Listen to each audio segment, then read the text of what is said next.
মধ্যপ্রাচ্যের সংঘাত ধীরে ধীরে এমন এক পর্যায়ে পৌঁছাচ্ছে যেখানে সাময়িক উত্তেজনার সীমা পেরিয়ে সামনে দেখা যাচ্ছে দীর্ঘস্থায়ী লড়াইয়ের বাস্তবতা। আর সেই বাস্তবতার জন্যই নিজেদের প্রস্তুতির ঘোষণা করেছে ইরান। তেহরানের ভাষায় এটি শুধু যুদ্ধ নয়, এটি প্রতিরোধের এক দীর্ঘ অধ্যায়, যে অধ্যায়ে প্রতিপক্ষের অন্যায়ের একে একে জবাব দেয়া হবে। আর সেই জবাবের প্রস্তুতি হিসেবেই যুদ্ধের ময়দানে ইরান নামাচ্ছে নতুন অস্ত্র, যা আগে দেখেনি বিশ্ব।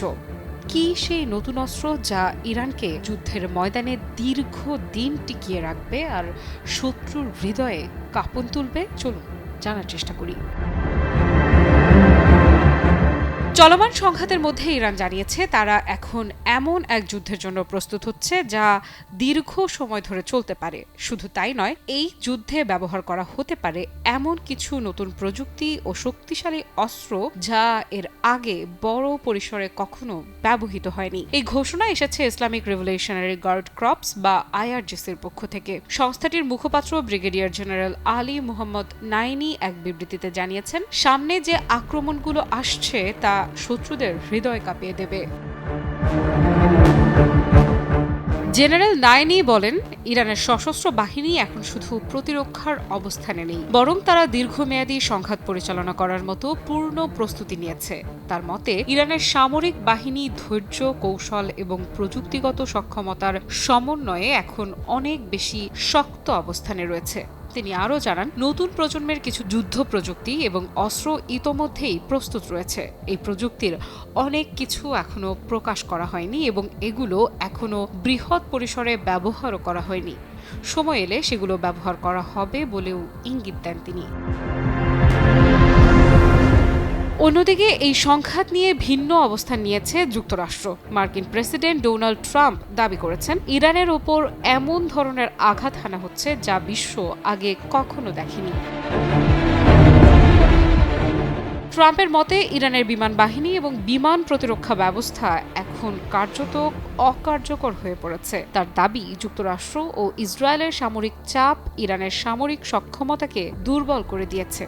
তবে তেহরান থেকে এই দাবিকে সরাসরি প্রত্যাখ্যান করা হয়েছে। ইরানের সুপ্রিম ন্যাশনাল সিকিউরিটি কাউন্সিলের সচিব আলী লারিজানি বলেছেন, বাস্তব পরিস্থিতি সম্পূর্ণ ভিন্ন। লারিজানির মতে, ইরানের বাহিনী এখন যে কোনো সম্ভাব্য মার্কিন স্থল আক্রমণের জন্য প্রস্তুত হয়ে অপেক্ষা করছে। তিনি সতর্ক করে বলেন, যদি এমন আক্রমণ হয় তাহলে সেই যুদ্ধ যুক্তরাষ্ট্রের জন্য অত্যন্ত ব্যয়বহুল হয়ে উঠবে। তার ভাষায়, ইরানি বাহিনী নিজেদের ভূখণ্ড রক্ষায় দৃঢ় প্রতিজ্ঞ এবং প্রয়োজনে যে কোনো আক্রমণের জবাব দিতে সক্ষম। তিনি আরও বলেন, এই অঞ্চলে সামরিক উপস্থিতি নিয়ে যুক্তরাষ্ট্রকে নতুন করে ভাবতে হবে। এদিকে যুদ্ধের মানবিক মূল্যও দ্রুত বাড়ছে।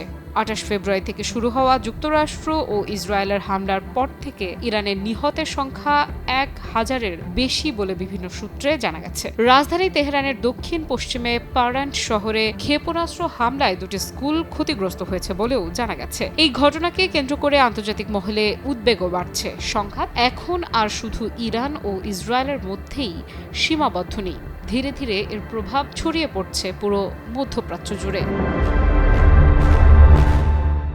ইরান ইতোমধ্যে সংযুক্ত আরব আমিরাত, কাতার এবং বাহরাইনের মতো উপসাগরীয় অঞ্চলের বিভিন্ন সামরিক লক্ষ্যবস্তুতে আঘাত হেনেছে বলে বিভিন্ন প্রতিবেদনে উল্লেখ করা হয়েছে। অন্যদিকে ইসরায়েলের গুরুত্বপূর্ণ বাণিজ্যিক কেন্দ্র তেল আবিবও বড় ধরনের হামলার মুখে পড়েছে। বৃহস্পতিবার থেকে গভীর রাতে সেখানে ড্রোন ও ক্ষেপণাস্ত্রের সমন্বিত আক্রমণ চালানো হয় ইরানের পক্ষ থেকে।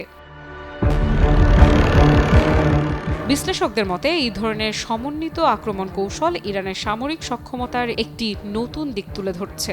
কারণ একই সঙ্গে ড্রোন, মিসাইল এবং বিভিন্ন প্রযুক্তির সমন্বয় প্রতিরক্ষা ব্যবস্থাকে বড় ধরনের চাপে ফেলে দিতে পারে। এখন সবচেয়ে বড় আলোচনার বিষয়, ইরান যে নতুন অস্ত্র ও প্রযুক্তির কথা বলছে সেগুলো আসলে কি। সামরিক বিশেষজ্ঞদের মতে, এগুলোর মধ্যে থাকতে পারে আরও উন্নত ড্রোন ব্যবস্থা, হাইপারসনিক ক্ষেপণাস্ত্র অথবা নতুন ধরনের দূরপাল্লার আক্রমণ প্রযুক্তি। যদি সত্যি সেই অস্ত্রগুলো যুদ্ধের ময়দানে ব্যবহার করা হয়, তাহলে মধ্যপ্রাচ্যের সামরিক সমীকরণে বড় ধরনের পরিবর্তন আসতে পারে। কি বুঝলেন ভাই?